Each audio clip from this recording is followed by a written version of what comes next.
नमः सिद्धेभ्यः नमः श्रीवर्धमानाय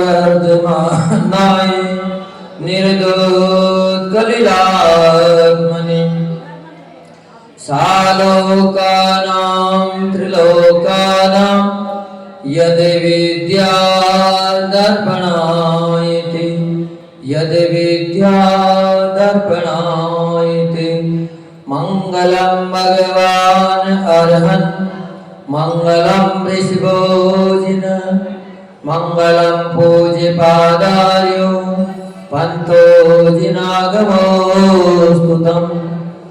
ज्योतिवादी भगवान श्री आदिनाथ भगवान की जय।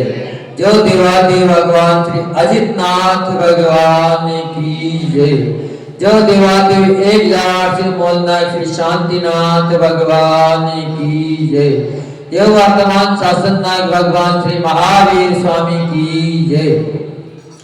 गुरु नाम गुरु सूर्य के आचार्य श्री विराट सागर जी महामुनिराज की जय। मम आराध्य गुरुदेव जिनागम पंथ प्रवर्तक पावली संत राष्ट्रयोगी शमणाचार्य गुरुदेव आचार्य भगवान विमल सागर जी महामुनिराज की जय। जिनागम पंथ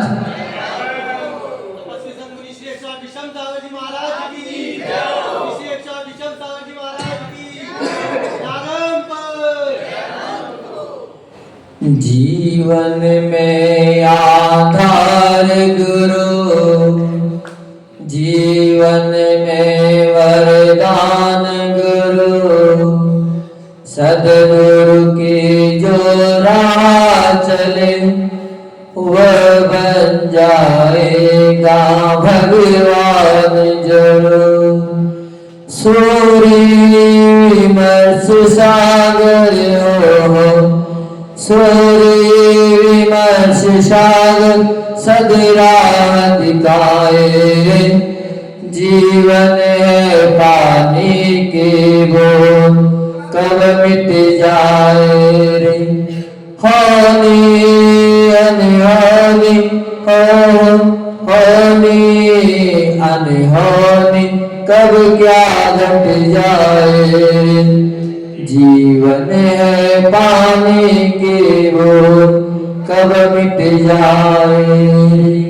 जय दु जिनागम पंथो अनादि अनिदन जिनागम पंथ जयवंत हो। हे भव्य आत्माओं बहु मनुष्यों, अपन सभी भगवान महावीर के शासन में विराजमान हैं और उन्हीं की पीयूष पावन देशना का अपन श्रवण कर रहे हैं।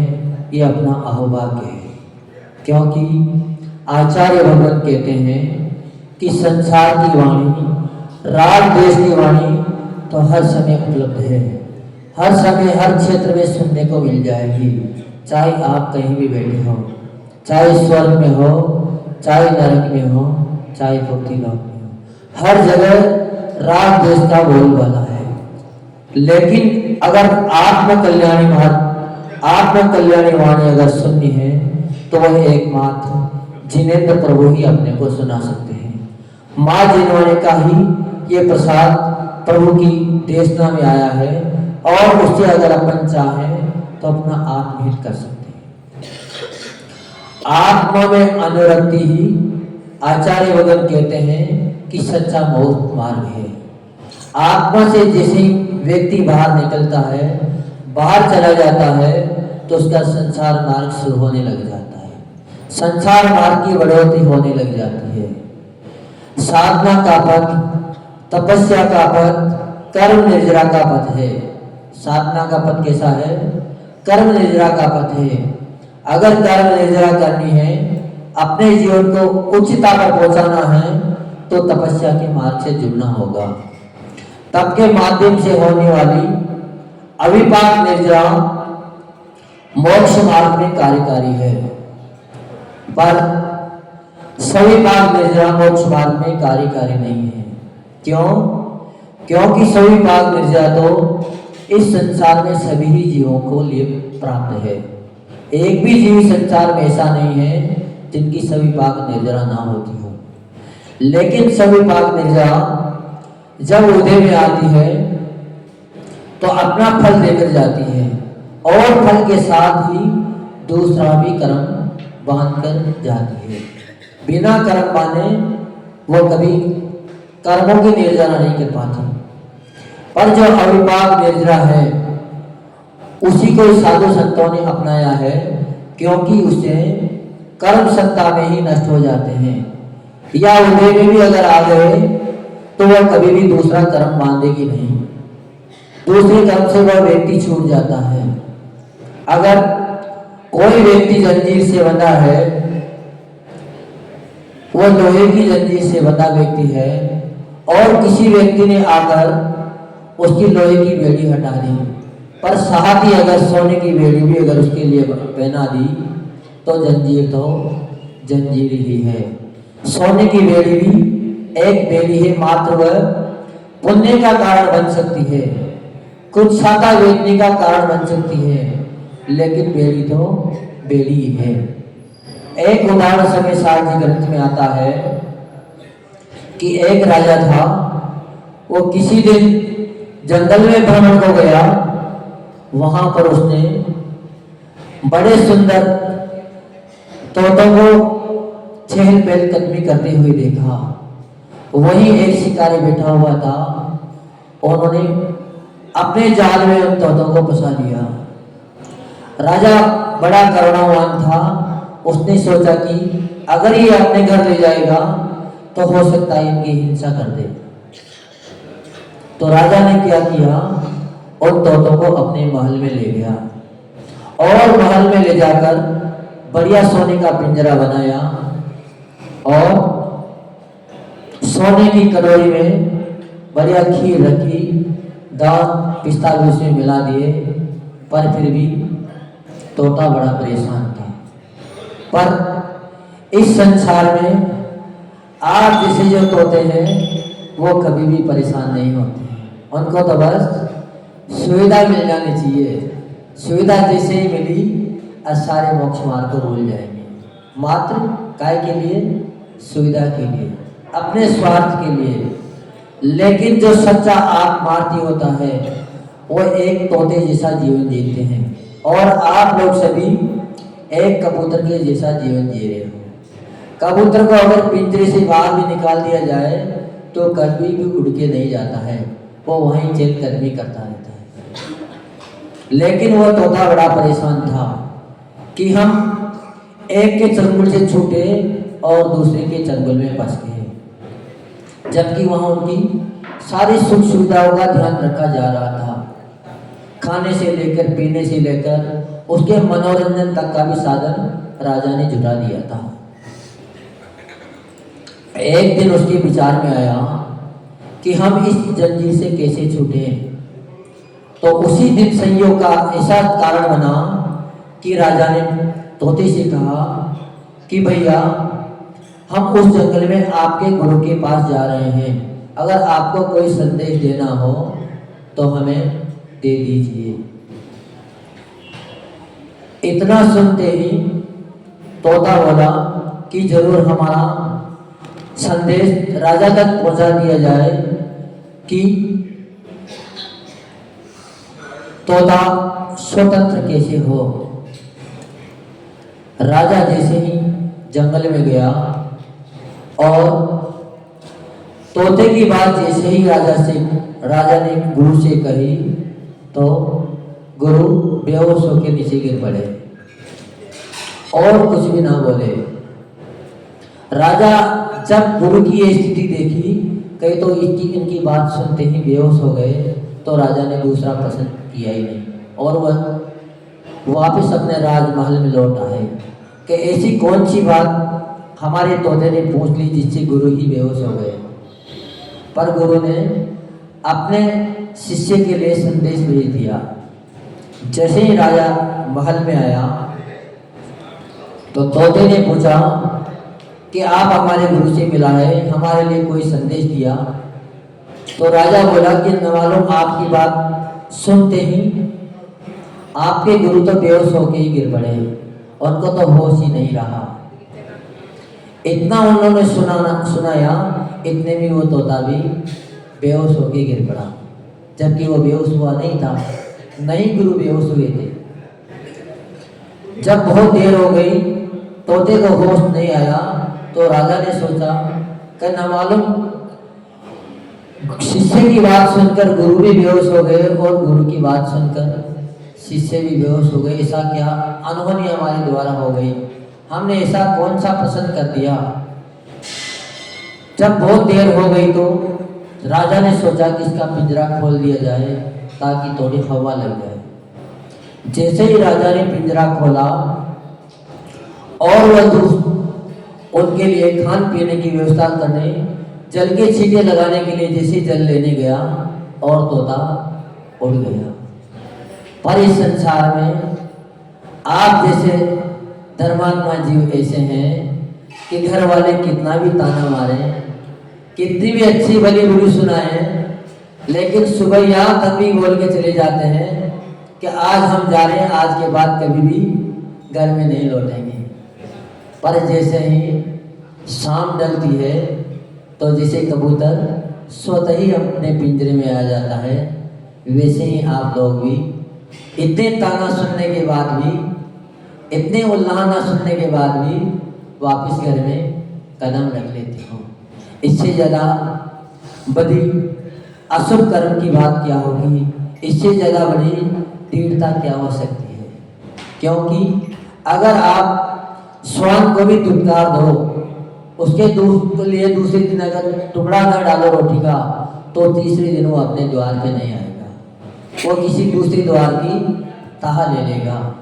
पर आप सतत प्रतिदिन वही बात सुनते जा रहे हो और फिर भी उसका मोह नहीं छोड़ पा रहे। इसलिए आचार्य भगवान ने कहा है 12 भावना में, पंडित मंगत राय जी ने लिखा है कि उदय भोग सभी पाक में पक जाए आम डाली। जब उदय आता है तो सभी पाक निर्जा के बलचे आम पर लगा हुआ फल भी पक जाता है, और अगर उसको समय से पहले पकाना होगा तो अविपाक निर्जरा का सहारा अपने को लेना पड़ेगा। आपको इस संसार की मोह माया को छोड़ना पड़ेगा, कुटुंब परिवार के मोह को छोड़ना पड़ेगा। क्योंकि जब तक आप कुटुंब परिवार के संपर्क में रहोगे तो आपका एक बंधन तो छूट जाएगा। घर से विदा करने की जब समय आता है तो परिवारजन अपने घर से तो विदा कर देते हैं, अपने बंधन को तो बहनों से छोड़ देते हैं कि हमारा बंधन आज से तुम्हारे लिए छूट गया है। लेकिन साथ ही साथ तुरंत ही दूसरा बंधन उसके पति का उसके साथ बन जाता है, और फिर इस बंधन से तो वो 10-20 साल में छूट भी गई, पर उस बंधन से बहु मोह तक वह नहीं छूट पाए। क्यों? क्योंकि वहाँ मोह बढ़ता ही चला जाएगा। यहाँ मात्र माता पिता का कुटुंबी का बंधन था, वहाँ धीरे धीरे धीरे धीरे रिश्तों की बढ़ोतरी होती जाएगी। इसीलिए आचार्य भगवान ने कहा है इसमें कि व्यक्ति को अगर अपना कल्याण चाहना है तो अविपाक निर्जरा का सहारा लेना पड़ेगा। जो व्यक्ति अविपाक निर्जरा का सहारा ले लेता है उसके कर्म कभी भी दूसरे कर्म को बांध कर नहीं जाते हैं। कई कर्म तो ऐसे होते हैं कि सत्ता में ही निर्जरा को प्राप्त हो जाते हैं। ऐसा ही प्रसाद रत्नत्रय ग्रुप वाले सभी मेंबर प्रदीप भैया के सानिध्य में कर रहे हैं, संदीप भैया के सानिध्य में कर रहे हैं। क्योंकि जब नेता कर्मठ होता है, नेता आगे बढ़ाने वाला होता है, तो व्यक्ति स्वतः ही आगे बढ़ने का प्रयास कर लेते हैं। क्योंकि चलाने वाला कोई होना चाहिए। अगर युद्ध में सेना चली गई, युद्ध लड़ रही है, और अगर सेनापति मजबूत ना है, अगर वो वीर रस की गाथाएं उनको ना सुनाए, तो हो सकता है बड़ी विशाल सेना होने के बावजूद भी वो हार का सामना कर सकती है। पर अगर किसी सेना में सेनापति मजबूत है और वह वीर रस की अगर उनको गाथा सुना दी जाए, वहां पर संबोधन कर दिया जाए, तो निश्चित ही वह व्यक्ति भी आगे बढ़ जाता है। इसीलिए कहते हैं कि इस संसार से अगर पार होना है तो एक सच्चे निर्ग्रंथ गुरु की शरण लेनी पड़ेगी, सदगुरु की शरण लेनी पड़ेगी। क्योंकि जो व्यक्ति सदगुरु की शरण में चला जाता है, वो व्यक्ति कितना भी आलसी क्यों न हो, कितना भी क्रोधी क्यों न हो, कितना भी सख्त व्यसनी क्यों न हो, फिर भी गुरु के सानिध्य में जाते हैं, गुरु उसको सतत प्रोत्साहन देते हैं। हमने अपने संग में देखा है, जब जमुना बिहार में हम लोग थे तो पूज्य गुरुदेव ने दर्शन पावर की गाथा सुनना प्रारंभ कर दी। और संग में ऐसे ऐसे भी लोग थे, कई लोग तो 70 साल से भी ऊपर हो गए थे, 75-80 साल के भी वहाँ लोग थे। पर एक दिन गुरुदेव ने सुनी तो उनको कुछ कुछ शब्द ही याद रह पाए, बाकी को भूल गए।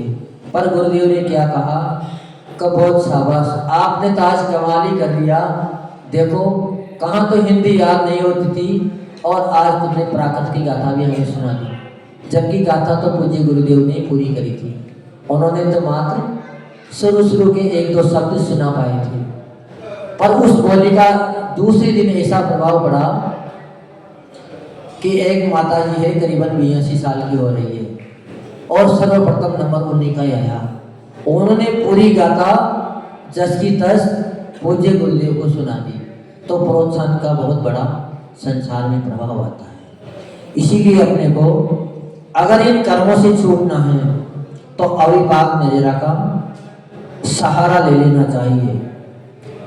क्योंकि इस संसार में हर कोई अपना फल देकर जाता है, बिना फल के इस संसार में कोई भी काम कार्य नहीं किया जाता है। आप अगर अभिषेक करने आ रहे हो, मंदिर में आए हो, तो उसके पीछे भी आपके फल प्राप्ति के लिए कुछ आकांक्षा है, कुछ इच्छा है कि हमारे घर में सुख शांति बने, हमारे पापों की निर्जरा हो, हमारे पुण्य की का उदय हो। इसीलिए आप सब लोग मंदिर में आते हैं। रवि भैया ने अगर कलश लिए हैं, नीरज भैया ने कलश लिए हैं, तो ऐसे ही लाख रुपए खर्च नहीं करते हैं। क्योंकि बाजार में अगर जाते तो हो सकता था 20-25 हज़ार में कलश मिल जाता। हाँ, 20-25 हज़ार में कलश होते ही 1 लाख में तो 4 कलश खरीद लाते हो। पर जो कलश मंत्रों से विभूषित हो जाता है और जिनेंद्र प्रभु की प्रभावना में जो कारण बन जाता है, उसका ऐसा महान अतिशय फल घर में प्राप्त होता है कि उस घर में सुख समृद्धि सदा बनी रहती है।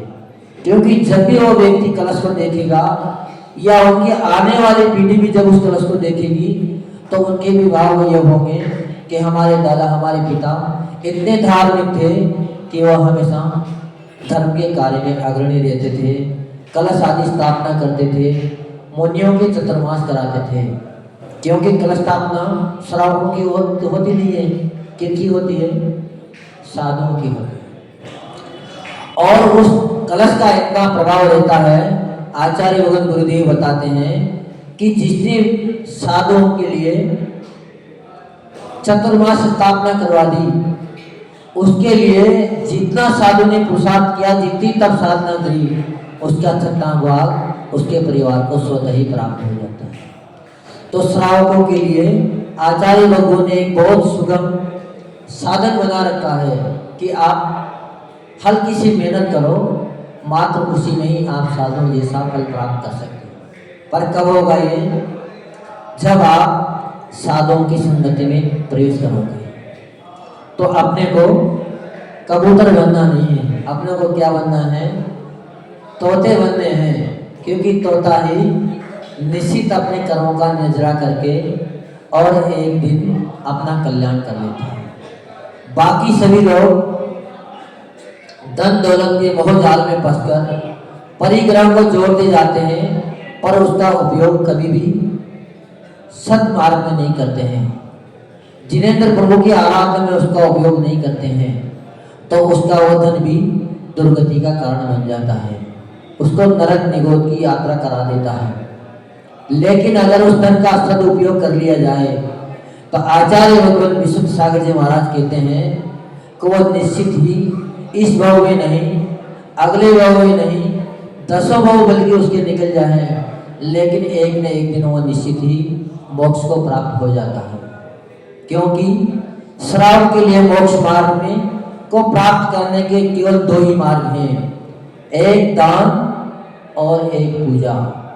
अगर व्यक्ति दान ना करे तो धीरे धीरे निश्चित ही लोभ में गिरता चला जाएगा, और जितना जितना वो लोभ से गिरेगा उतनी उसकी दुर्गति का कारण बनती जाएगा। और जो व्यक्ति दान पूजा में तत्पर हो जाते हैं, क्योंकि दान पूजा में जो व्यक्ति तत्पर होगा वो निश्चित ही गुरु के साथ लेने में आने से चूकेगा नहीं। क्योंकि जो दान वही कर पाता है जिनके त्याग के भाव बनते हैं, और त्याग ही इस मार्ग का सर्वोत्तम उत्कृष्ट उपाय है।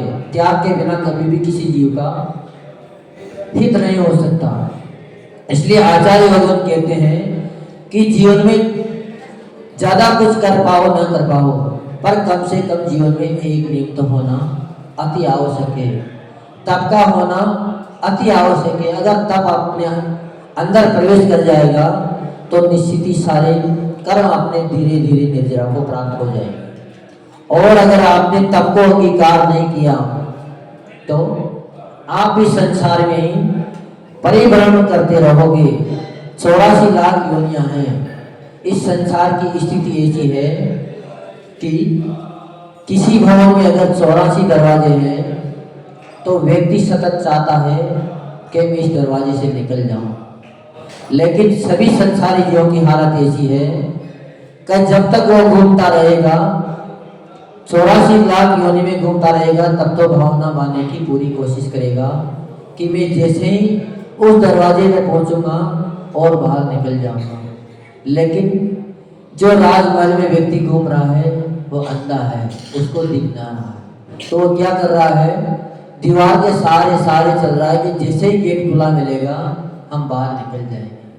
पर जैसे ही व्यक्ति गेट के पास आता है और उसको भोगों की खुजली लग जाती है, और जैसे ही भोगों की खुजली खुजाने में भी व्यक्ति लग जाता है, इतने में दरवाजा पार हो जाता है। फिर वो वापस वही 84 की गलियों में खूब घूमने के लिए मजबूर हो जाते हैं। इसीलिए अगर सभी अपना कल्याण चाहते हैं तो इस भोगों की खुजली को जल्दी से जल्दी मिटाने का प्रयास करें, तो निश्चित ही आप सभी का कल्याण होगा। और वह कल्याण प्रभु के निमित्त से ही अपना होगा, गुरु के निमित्त से ही अपना होगा। क्योंकि जितने भी संसारी जीव हैं, कभी भी अगर हाथी कीचड़ में फंस जाए तो उसको चूहे निकाल नहीं सकते। उसको निकालेगा कौन? एक हाथी ही उसको निकाल सकता है, पर चूहे कभी भी नहीं निकाल सकते। तो इस परिवार में कौन रहते हैं? परिवार में तो मात्र चूहे ही चूहे रहते हैं, जो प्रतिदिन बिल बनाते रहते हैं और आपको उन बिलों में फंसाने की कोशिश करते हैं, पर उन बिलों का भी भोग वो नहीं कर पाते हैं। धन कमाते कौन है? धन कमाते आप हो, लेकिन भोग करते कौन है? जो जिसका पुण्य होगा वही आपके धन को भोगेगा। क्योंकि आपने धन कमा लिया और तुरंत ही आपको ऐसी बीमारी हो गई कि डॉक्टर ने कह दिया कि आपको तो भैया दाल का पानी पीना है। और जो आपके घर में नौकर लगे हैं, वह जो आपने पकवान बनाए हैं, रसगुल्ले बनाए हैं, उनको कौन खाएगा? आपके नौकर खाएंगे। और जो आपने बड़ी मेहनत से धन कमाया था, वो क्या खाएंगे? मात्र दाल का पानी पीकर अपना टाइम गुजारा करेंगे। तो यही सभी जीवों की हालत है। इसलिए कभी भी ऐसा कार्य अपन ना करें कि अपने को मात्र दाल के पानी में ही संतुष्ट होना पड़े।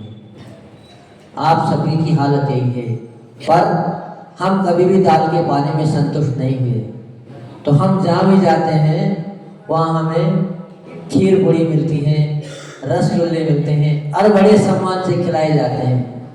और आपको एक सूखी रोटी भी यहाँ तक नौबत आ जाती है कि खाना हो तो निकाल के खा लियो, हम तो जा रहे हैं। हाँ, जबकि कमा के कौन लाए? कमा के बड़ी मेहनत से वही लाए, पर हालत कितनी बुरी है। इसलिए सभी लोग समझने का प्रयास करें।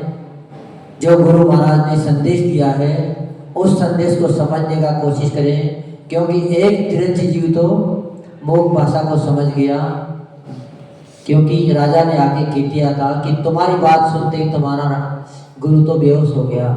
तो वो भी बात समझ गया कि गुरु ने हमारे लिए संदेश दिया है कि अगर इस पिंजरे में तुम बेहोश हो जाओगे तो राजा निश्चित ही तुम्हें मुक्त कर देगा और तुम फिर गगन बिहारी हो जाओगे और अपनी स्वतंत्रता को प्राप्त कर लोगे।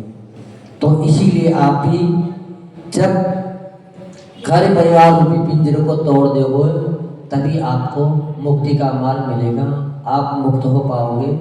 पर जब तक उस पिंजरे का ही आनंद लेते रहोगे तब तक कभी भी आपका कल्याण नहीं होगा। ऐसा आचार्य भगवान पूज्य गुरुदेव हमें शिक्षा दे रहे हैं। इसलिए हमेशा गुरुओं की शरण में चले जाना चाहिए, क्योंकि जब गुरुओं की शरण प्राप्त हो जाती है तो निश्चित ही व्यक्ति कर्मों से छूट जाता है। गुरु सतत उसको प्रोत्साहन देते रहते हैं, चाहे वो आगे बढ़े ना बढ़े। सभी ने शिव गुरु मुनिराज का दृष्टांत सुना होगा। उनका कुछ पूर्व जन्म का ऐसा कर्म रहा कि 12 साल में भी वो एक मात्र नमोकार भी याद नहीं कर पाए। क्या नहीं कर पाए? नमोकार भी उनको याद नहीं हुआ। फिर भी गुरु ने उनको कभी भी दुत्कारा नहीं। पर अगर घर में 12 साल अगर आप निकाल दो, 12 साल तो बहुत दूर की बात है, 12 महीना भी आप अगर निकाल दो तो घर वाले ताना मारने लग जाएंगे। पर गुरु ने कभी भी उनको ताना नहीं मारा।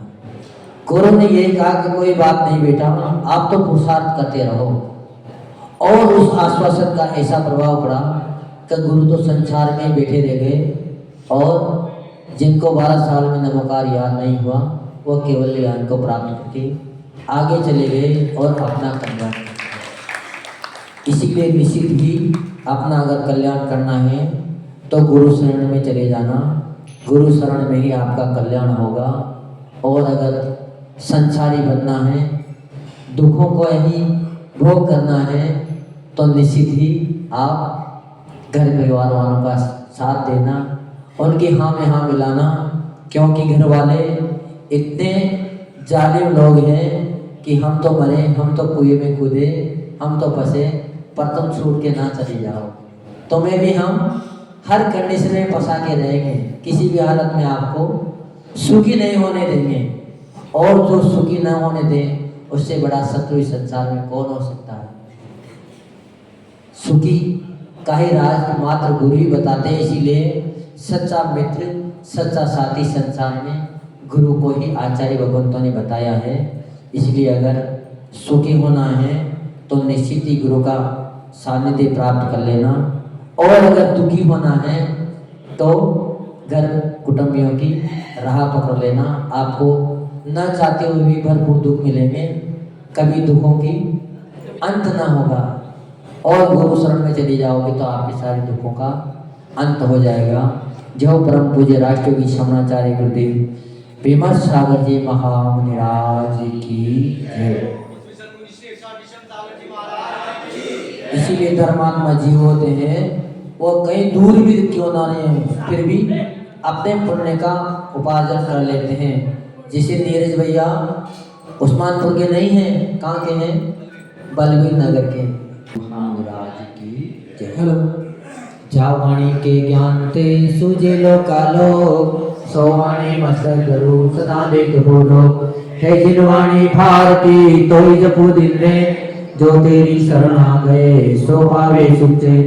देव जो गुरु सेवा निर्ग्रंथ दया धर्म